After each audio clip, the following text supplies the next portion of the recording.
हर दिन की तरह आज भी हम जानेंगे जनता के बीच कि लोकसभा चुनाव को लेकर कितनी गहमा-गहमी है और किन मुद्दों पर ये चुनाव लड़े जा रहे हैं।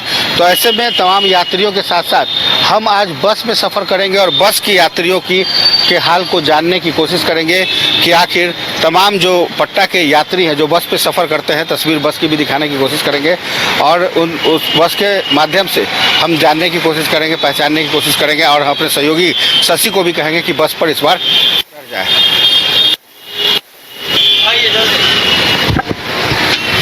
आइए, तो इस वक्त हम लोग लाइव देख रहे हैं और न्यूज़ बाइस्कोप की टीम राजधानी पटना के बस पर है। लोगों से जानेंगे कि किस तरह से लोकसभा का जो चुनाव है वो इस वक्त गहमा-गहमी का माहौल है। आप लगता है कि ये वाकई सही बात है? हाँ, विकास तो होबे किया है, एकदम, इसमें कोई दो मत नहीं है। तो इस बार जनता जब यात्रा करती होगी तो कुछ ना कुछ तो जरूर कहते हुए कि इस बार का चुनावी मुद्दा क्या होगा। ये तो देखिए अपना अपना मतदान है, जिसको जबरदस्ती आदमी थोड़े करेगा, जिसको जहाँ देना है वो देवे करेगा। वो कहने से, हमको कहने से, आपको कहने से तो कोई फर्क पड़ना नहीं है। बिल्कुल बिल्कुल नहीं पड़ेगा। लेकिन इस बार पटना साहिब और जो पाटलिपुत्रा सीट है, मीसा भारती भी चुनावी मैदान में है। लगता है आपको? 2 बार से खड़ा हो रही है, तो आज पहला बार थोड़ी है, तीसरा बार तो दूसरा बार हार गई। तो आइए हम कुछ और, सर ये बताइए, आप सफ़र करते हैं रेल के साथ साथ बस पे भी, कैसा लग रहा है राजधानी पटना इस बार? पटना तो ठीक ही रहा। बदला बदला नजर आता है पटना? पहले से तो बहुत बदला, बहुत चेंजिंग हुआ है। तो लगता है कि अब विकास हो रहा है? नहीं, विकास हुआ है, हो नहीं रहा है, हुआ है। अच्छा, होने में हुआ है उसमें। बिल्कुल। तो हम आपको बस के जरिए दिखाने की भी कोशिश करेंगे। ये देखिए एमएलए फ्लैट बन रहा है किस तरीके से, और एमएलए फ्लैट के साथ साथ अब हम लोग जेडीयू कार्यालय से होकर इनकम टैक्स गोलंबर की तरफ जा रहे हैं और दर्शक इसी तरीके से जो बैठते होंगे यात्री, वो इसी तरीके से जेडीयू को देखते होंगे। आज हम आपको तस्वीरों के जरिए दिखा रहे हैं। सर से भी बात करते हैं। सर ये बताइए, क्या लगता है इस बार का चुनावी मुद्दा क्या होगा? देखिए सर, हम तो एक ही चीज़ जानते हैं, जो बढ़िया काम करेगा उसको वोट मिलना ही मिलना है। तो जो भी वोट काम किया होगा बढ़िया, जनता सब देख रहे हैं, उन्हीं को वोट मिलेगा। इस बार चुनाव में काफ़ी जो है गहमा-गहमी है। मोदी जी कह रहे हैं कि हर चीज़ का गारंटी है, उधर राहुल जी भी तैयार हैं, तेजस्वी जी भी तैयार हैं। नेता लोग सब कोई बोलते हैं हम ही करेंगे, वो करेंगे। वोट पड़ने के बाद फिर एक बार देखने आते हैं कि वहाँ पर जनता को क्या तकलीफ है, क्या नहीं है, कोई बातें पूछने के लिए। कोई भी, सब तो अपना खाली लूटने के चक्कर में बढ़ जाता है कि पहले अब हम लूटे हैं। और इसी में जो है विकास रुक जाता है। विकास रुक जाता है। विकास पहुंचा कहाँ? आप ही बिल्कुल, विकास पहुंचा कहाँ? विकास लगता है कि विकास गुम हो गया क्या? विकास गुम हो गया है। विकास उनको मालूम नहीं, विकास वाला बात। भैया से पूछा, हमारा भैया से पूछ लेते हैं, ये बता दीजिए। जी सर, सबसे पहले तो मैं नेपाल से हूँ, जनकपुर, और अभी मैं फिलहाल बेंगलोर जा रहा हूँ, दानापुर से। अच्छा, तो विकास के बारे में क्या बोला जाएगा, जैसा कि देखते हैं जहाँ जरूरत है जो चीज़ का, वो चीज़ तो हो ही नहीं रहे। मेन तो वो चीज़ जरूरी है, जैसे कि देखिए एग्जाम्पल फॉर गांधी मैदान, मैं बाहर का आदमी हूँ, लेकिन फिर भी गांधी मैदान का अपोजिट गेट नंबर 8 to 10 का बीच में, 12 का बीच में कितना आदिवासी लोग जो है ऐसे ही रोड के किनारा सो रहे हैं, है कि नहीं? वो अच्छा बात नहीं है ना। कोई ऐसे गाड़ी अगर स्पीड में गया, चाहे साइड में अगर मिस्टेक से अगर चला गया, तो वो लोग को जान जा सकता है। तो बिहार सरकार को सबसे पहले ये जरूरी है कि रोड साइड में जितने भी फुटपाथ पे रहते हैं लोग, सोते हैं रात को, ये सबसे पहले हटाना है। ये बहुत जरूरी है। जी जी, क्या कहेंगे सर? ये जो कह रहे हैं बात सही है? अरे उनसे तो पूछेंगे ही, कहाँ जा रहे हैं इतना तो बता दीजिए, कहाँ से कहाँ तक जा रहे हैं? बस पटना जंक्शन से हम अपना रूपसपुर के लिए जा रहे हैं। तो रोज ऐसे ही आप ट्रेन बस पे यात्रा करते हैं? बस से आते जाते हैं। कैसा लगता है पहले के मुकाबले बस में जो भागम भाग कोचम कोच रहता था? हाँ, पहले से तो बहुत अच्छा लगता जो है। इसी का मजा आप ले रहे हैं। हाँ, आपको लगता है ना कि आदमी हर चाहता है सुख सुविधा? हाँ, टेम्पो का किराया लगता है इसमें भी, वही सब। नेताओं के माध्यम से जो विकास होता है, सरकार वो विकास कर पाती है? चेंज तो हुआ है, बहुत सा चेंज हुआ है पहले के मुकाबले। हाँ, बहुत चेंज। और इस बार का क्या होगा, रोजगार या महंगाई मुद्दा है क्या? अब जो विकास किए हैं कर रहे हैं उनको तो ध्यान देगा ही जनता। हाँ, जो विकास किए हैं। तो फिलहाल आपको हम एक सब्जी यहाँ पे फलों की बहुत बड़ी मंडी है इनकम टैक्स गोलंबर पे, वो तस्वीर भी दिखाते चले ताकि उन तमाम यात्रियों की नज़रों की तरफ से हम आपको ये कैमरा दिखा रहे हैं और जिस तरह से लोग यहाँ सफ़र करते हैं और वो अपनी तकलीफ भी साझा करेंगे और जो सही बात है वो भी बताने की कोशिश करेंगे। तो एक हमारे बेंगलोर से भाई थे, उन्होंने तो साझा किया, कुछ युवाओं से जानते हैं यूथ के लिए इस बार का इलेक्शन कितना खास मानते हैं? यूथ के लिए इलेक्शन कितना खास मानते हैं? हम तो बस यही चाहते हैं कि जो भी हमारे बिहार गवर्नमेंट के, जो भी हमारे बिहार सरकार हैं, मैं उनसे बस यही कहना चाहता हूं कि हम युवाओं पे वो ध्यान दें और जो बेरोजगार हैं, जो युवा बेरोजगार हैं, उन पे थोड़ा ध्यान दें और उनको बेरोजगारी दूर करें। मैं बस इतना ही कहना चाहता हूं कि जो बेरोजगार हैं लोग, ऐसे लोग हैं जो अच्छे कोर्स करके, पीएचडी वगैरह करके, अच्छे कोर्स करके वो रोड पे ठेला लगाते हैं, वो कुछ गोलगप्पा वगैरह बेचते हैं। तो मैं बस सरकार से यही कोई भी सरकार आए, हमको उससे कोई मतलब नहीं। सरकार आप कोई भी आए, चाहे नीतीश जी आए, चाहे लालू जी आए, चाहे वो कोई भी हो, मेरे लिए सब एक ही नेता है। बस वो अपना काम अच्छे तरह से किया जाए। बस ये युवा हम लोग की जो पीढ़ी है, बस उन लोगों को वो अच्छे से, उन लोगों को ध्यान दे। बस बात और अच्छी बात वही हमको चाहिए और हमको कुछ नहीं चाहिए। जो हमारे जो भाई बंधु हैं, हम बहुत ही, मेरा घर वैसे बेगूसराय है, हम यहाँ घूमने आए हैं, तो बहुत सारे भाई बंधु को मैं देखता हूँ। मैं अभी अभी टोटो पे पढ़ा, वो भैया पीएचडी किए हुए थे। अब यही बताइए कि पीएचडी करने वाला व्यक्ति जो टोटो चलाएगा वो क्या करेगा आगे? हमारा बिहार कैसे विकसित होगा? कैसे विकसित होगा बिहार? कैसे पॉसिबल है विकसित होना बिहार को? तो बस यही सरकार से है कि जो है वो अपने कार्य को गुणवत्ता पूर्वक अच्छे से करे और जो युवा है, हमारे पीढ़ी के लोग, उनको वो जॉब दे। जॉब छोटा दे, बड़ा दे, कोई दिक्कत नहीं है, बस वो जॉब दे दे। बस मेरा इतना ही। रोजगार है तो रोजी है तो रोजा होगा। क्यों? सही बात है, रोजगार रहेगा तभी ना होगा। हाँ, तो इस बार का क्या होगा मुद्दा? वही रोजगार है, मेन मुद्दा तो वही रोजगार है। जो रोजगार देंगे उन्हीं को नहीं मिलेगा। अच्छा, सरकार ये भी कह रही है कि आत्मनिर्भर होना है। हाँ, ये भी है। आत्मनिर्भर हम हो जाएंगे, ठीक है, हम आत्मनिर्भर हो गए तो हम आत्मनिर्भर रहने से क्या होगा? हमारा पेट भरेगा तब तो हम आत्मनिर्भर रहेंगे। हम बहुत आत्मनिर्भर हम हो गए, ठीक है। सरकार बोल रहा है आत्मनिर्भर रहे, अगर जो हमारा पेट नहीं भरेगा तो हम जैसा युवा क्या करेगा? चोरी ही ना करेगा, डकैती ही ना करेगा, क्या करेगा? इससे ज्यादा तो वो कुछ नहीं कर सकता है। ईमानदारी से हम जिएंगे तो कितना दिन हम जी पाएंगे? नहीं जी पाएंगे ना ईमानदारी से। 10 रुपया 20 रुपया होगा, टोटो चलाता है, बस चलाता है, ये चलाता है, सब आदमी फैसिलिटी ढूंढता है, सब आदमी फैसिलिटी ढूंढता है कि हम इस फैसिलिटी में जाएं। तो बस यही, बस गरीबों का उद्धार करे और कुछ नहीं। गरीबों का बस और कुछ नहीं। हाँ, बहुत बढ़िया। लोग यहाँ पे आते हैं और देखते हैं बाहर कुछ अगर लगा है, लोग अपने रोजी के लिए कुछ भी करते हैं, रास्ते पे कुछ कपड़े बेचते हैं, कुछ फल सब्जियां बेचते हैं, तो आके सबको हटा दिया जाता है। आखिर वो भी तो अपने पेट के लिए ही करते हैं ना, तो उनके पेट पे लात तो नहीं मारना चाहिए। अगर रोजगार मिल जाए तो फिर वो क्यों फुटपाथ पे लगाए? हाँ, ये भी बात है।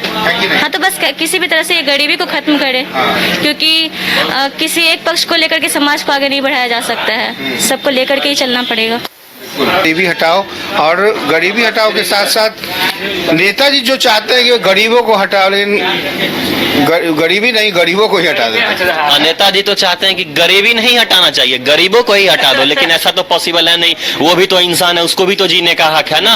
सब यहाँ पे है, गरीब अमीर कोई भी ऐसा नहीं है कि कोई भी इंसान गरीब है अमीर है, बस उसका बस यही है कि रोजगार नहीं है। यहाँ पे रोजगार मिल जाए तो फिर, और नेताजी को हटाने से कुछ नहीं होगा। हाँ, अगर जो गरीब चाहेंगे तो नेताजी को भले हटा सकते हैं, क्योंकि वोट का तो अधिकार उनको भी है। और यही मौका है इस बार। हाँ, और यही की बार 400 पार कह रही है मोदी सरकार। हाँ, तो हो जाएगा। अगर जो अपना वो काम अच्छा करे तो काहे नहीं 400 पार, 600 पार हो जाएगा। हाँ, 43 ही है लोकसभा में। ये बताइए इस बार जो है लॉ एंड ऑर्डर को लेकर क्या लग रहा है? सब कुछ ठीक ठाक चल रहा है बिहार में? पहले वाली सरकार अच्छी थी कि इस बार? पहले से तो बहुत ठीक चल रहा है। हाँ, लालू जी के समय में भी बहुत विकास हुआ, गरीबों को आवाज मिला है। खैर उनका बेटा जब से आए हैं, शामिल हुए हैं, जब से ये ठीक है। हाँ, अच्छा काम। हाँ, युवा के लिए मतलब लड़ रहे हैं। हाँ, तो आने वाले दिन में आशा कर रहे हैं कि अगर आ जाते हैं तो बिहार को कम से कम युवा को देखेंगे। इस बार क्या होगा? आपको क्या लगता है कि कुल मिलाकर के साथ में है तो बिहार में मुद्दा अभी बहुत मतलब ही है, समझिए आरजेडी का ही ज़्यादा ही रहेगा। युवाओं को जो नौकरी दिया है, चल रहा है बाहर में, मेट्रो का काम चल रहा है, तो कुल मिलाकर कह सकते हैं राजधानी पटना के लोग अब मेट्रो का भी सफर आनंद उठाएंगे, उठा सकते हैं आने वाले समय में। तो किस तरीके से आप फील करते हैं कि लगता है कि देखिए अब तो पटना की ऐसी सड़कें हो गई कि लोग अगर नए पटना में आएंगे, पुराने पटना के लोग, तो भूल आप इस बात को ये सब करने से कुछ थोड़ा युवा का मतलब ही हो जाएगा। युवा पर तो विशेष ध्यान देना है ना, जो युवा को रोजगार दे रहे हैं उन पर तो युवा ध्यान देगा ही। रोड बनाने से थोड़ी ना। आप इस बात से कितने सहमत है किस बात से? कि पुल पुलिया तो अपनी जगह है, लेकिन सबसे बड़ी चीज है रोजगार, जिसकी आपने चर्चा- पुल पुलिया तो सरकारें बना रही है, तो पुल पुलिया सरकार किसके पैसे से बना? वो खुद के तो पैसे से बना नहीं रही है, हमारे आपके पैसे से वो बना रही है। लेकिन वो इतना ये पुल पुलिया बना के क्या करेगा जब तक इंसान जिएगा नहीं अच्छे से, वो अपना मेंटेन नहीं कर पाएगा अपने लाइफ को। उसको तो चलाना है ना, उसको तो अपना जीवन को चलाना है। तो वही अगर जो वो इतना पुल पुलिया बना रहा है, उससे कुछ पैसा खर्च करके वो गरीबों में दे दे, उसको रहने के लिए घर दे दे। लेकिन हाँ, सरकार बहुत काम की है, ऐसा नहीं कि सरकार ने काम नहीं किया है। उन्होंने सारी चीजें सरकार पे नहीं थोप सकते। नहीं, सब चीज हम सरकार पे नहीं थोप सकते। सरकार ने बहुत कुछ दिया है हमको, ऐसा बात नहीं है कि पिछले 10 साल पहले ये थे कि हमारे गांव में भी बिजली नहीं थी, सरकार ने बिजली प्रोवाइड करवाया है, हर घर जल भी वो प्रोवाइड किया है। तो ऐसा नहीं है कि सरकारें कुछ नहीं किया। हाँ, लेकिन जब से बीजेपी की सरकारें आई है, तब से बीजेपी की सरकार बहुत कुछ हम लोगों को दिया है। बिजली, सड़क और पानी क्या आपके लोकसभा क्षेत्र में है? है बढ़िया से एक नंबर 22 घंटा मिलता है बिजली। हम लोग का बेगूसराय हम लोग हैं 22 घंटा। मुंगेर लोकसभा से हो गया, मुंगेर हाँ। लोकसभा। मुंगेर में तो ललन बाबू इस बार फिर हाँ, ललन सिंह है, उन्हीं का लहर है। हाँ, फिक्स है वो। अच्छा, इस बार महागठबंधन भी तो सब एकजुट हो गया है, तो फाइट होगा इस बार। हाँ, फाइट तो होगा इस बार। उन्हीं की बीवी खड़ी हुई है, टिकट मिला है अशोक महतो की बीवी को। एक तस्वीरों के जरिए हम आपको दिखाने की कोशिश करते हैं राजधानी पटना का वो विहंगम दृश्य जो आप बसों के जरिए देख सकते हैं। ऐसी तस्वीर आप तभी महसूस करेंगे जब आप बस के जरिए या बस के रास्ते जब जाएंगे। तो ये चमचमाती सड़कों के ऊपर राजधानी पटना की काफ़ी महंगी से महंगी गाड़ियां और आम यात्रियों के लिए ऐसी बस भी, हाँ, न्यूज़ बाइस्कोप। तो बस यात्रियों के जरिए हम ये दिखाने की कोशिश कर रहे थे कि किस तरह से राजधानी पटना और उसके आसपास के बिल्डिंग्स दिखते हैं। इसके साथ ही हम यात्रियों से जानने की कोशिश भी कर रहे थे, और बेंगलोर वाले भाई नेपाल से आए हैं, थोड़ा इनसे भी जान लें कि सर बिहार में बेंगलोर जब जाते हैं तो बिहारियों को किस नज़र से देखते हैं? नज़र तो छोड़िए सर, एक्चुअल में जो बिहार का नाम जो वर्ड पे आता है ना, बिहार का नाम जो वर्ड पे आता है, तो वो लोग एक अलग नज़रिए से देखते हैं। क्योंकि मैं भी तो बिहार का बॉर्डर साइड से हूँ, तो जहाँ तक मैं भी कुछ फील करता हूँ कि हम लोग को जो देखता है, तो मैं तो ये नेपाल बोल के तो नहीं जाता हूँ, बिहार से ही हूँ, मैं भी ऐसा ही बोलता हूँ। लेकिन कुछ नहीं, बहुत ज़्यादा ही नेगेटिव पॉइंट वो लोग लेके चलते हैं। क्यों जो भी बिजनेस है सब साउथ साइड में ही दे दिया गया है। जितना भी बड़ा बड़ा कंपनी है, इंडस्ट्री है, चाहे जो भी होने दो, बिहार में क्या है? कुछ भी नहीं है। तो आदमी लोग कहाँ जाएगा? सबको बाहर ही जाना पड़ता है। यही अगर 2-4 कंपनी अगर बिहार सरकार बिहार राज्य में 4-5 कोने में अगर लगा दिया जाएगा, तो यहाँ का जो युवा है, चाहे जो भी होने दो, रिक्शा चलाने वाला होने दो, चाहे कैसा भी आदमी होने दो, हर किसी को कुछ न कुछ जॉब मिलेगा ये बिहार राज्य में। तो ये चीज़ है, सरकार को देखना चाहिए कि कुछ फैक्ट्री या कुछ कंपनी जो है बिहार साइड में लगाना चाहिए, बहुत ज़रूरी है। क्योंकि कंपनी तो अगर एक लगा देंगे ना, एक साइड में आप लगा दीजिए, कम से कम 10 घर का बिजनेस उधर खड़ा हो जाएगा। क्यों? पान सुपारी, नाश्ता वगैरह ऐसा बहुत कुछ होता है। हाँ, तो एक फैक्ट्री से नौकरी तो मिलता ही मिलता है, बशर्ते 10 घर का और जॉब उधर मिल जाता है। तो कम से कम ये बहुत जरूरी है, इसके बारे में बिहार सरकार को देखने के लिए। बिल्कुल, और ये बहुत जरूरी है, और ऐसे में सरकार को सोचना चाहिए, विचार करना चाहिए, क्योंकि अब रोजगार ही बहुत बड़ा मुद्दा है और इस मुद्दे से अगर आप भटकेंगे तो फिर आपको जनता कभी नहीं छोड़ेगी, क्योंकि बारी है जनता के वोट करने की। कुछ युवा साथी हैं, उनसे भी हम जानने की कोशिश करेंगे, जानेंगे।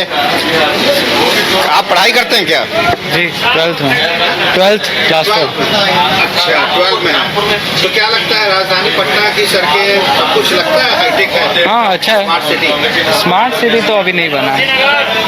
युवाओं के रोजगार को लेकर लोकसभा चुनाव में मैं इसके बारे में कुछ कह नहीं सकता। चलिए कुछ नहीं कहेंगे, अब हम अपने सहयोगी को कहेंगे जरा से इस तरफ आ जाएं ताकि हम फिर से एक बार उन तमाम लोगों से एक बार फिर से रूबरू हो सके। हाँ वो तो है ही सर। आप एक चीज खाली हमको बता दीजिए, महंगाई को लेकर के भी जनता त्रस्त है, उसको लेकर के भी कुछ कर सकते हैं? खुद आप लोग देख रहे हैं, जान रहे हैं महंगाई कहाँ है कहाँ नहीं है, सब कुछ तो जान रहे हैं। सरकार भी सब कुछ सबके बारे में जान रहे हैं। क्या बोला जाएगा, जनता जितना बोलता है और उतना सरकार कर देना तो फिर समझिए कि बिहार का पूरा देश सुधर जाएगा। 10% भी कर देता हूँ, सुधर जाएगा, लेकिन उतना सरकार करेगा नहीं करेगा। के मुकाबले वोटर इस बार के भी ज्यादा एक्टिव हो गए, ऐसा नहीं लगता है? एक्टिव तो है। हाँ तो ये क्या है कि हर एक चीज पर जो टैक्स है, खाद्य पदार्थ पर तो टैक्स नहीं होना चाहिए, जिसकी वजह से आज खाद्य पदार्थ का रेट देखिए कि कितना हाई पड़ गया है। वो तो नौजवान अपना रोजी रोजगार खोजेगा ही, सब कुछ खोजेगा ही। इस पर भी है, महंगाई चरम सीमा पर है। महंगाई के बावजूद देखिए चिड़ियाखाना में काफी संख्या में लोग वो तो होता है, किसी चीज को देखने की। बिल्कुल सही बात कहे आप। वो तो मान लीजिए दाल भात नहीं खाकर सत्तू तो खा सकता है जीने के लिए। बहुत बढ़िया। तो इस बार लोकतंत्र का महापर्व में जरूर आप लोग भी भाग लीजिए। हम चाहेंगे ज्यादा से ज्यादा। पटना वाले लोग बोलते बहुत है, वोट नहीं करते हैं, घर से नहीं निकलते, ये भी शिकायत है। तो इस बार आप लोग जरूर आग्रह कीजिएगा कि घर से जरूर निकले। सरकारी कर्मचारी है, हम लोग तो बूथ पर रहेंगे। आप लोग रहेंगे ना? हाँ। लेकिन पहले के मुकाबले इस बार चुनावी प्रक्रिया में तो डर कभी भी रहता है, किसी को भी रहता है। नहीं रहता है भाई, ऐसा नहीं है, सब डरता है। पहुंच चुके हैं शेखपुरा मोड़ पर और हम अब पूरी टीम के साथ यहीं पर रुकेंगे और फिर आपको किसी नए मुद्दे के साथ, नए जो इलेक्शन के जो मुद्दे हैं वो हम आपसे जरूर रूबरू करेंगे, साझा करेंगे। फिलहाल अभी के लिए बस इतना ही। पूरी टीम को दीजिए इजाज़त, हम फिर किसी अगले दिन आपको फिर मुलाकात करेंगे।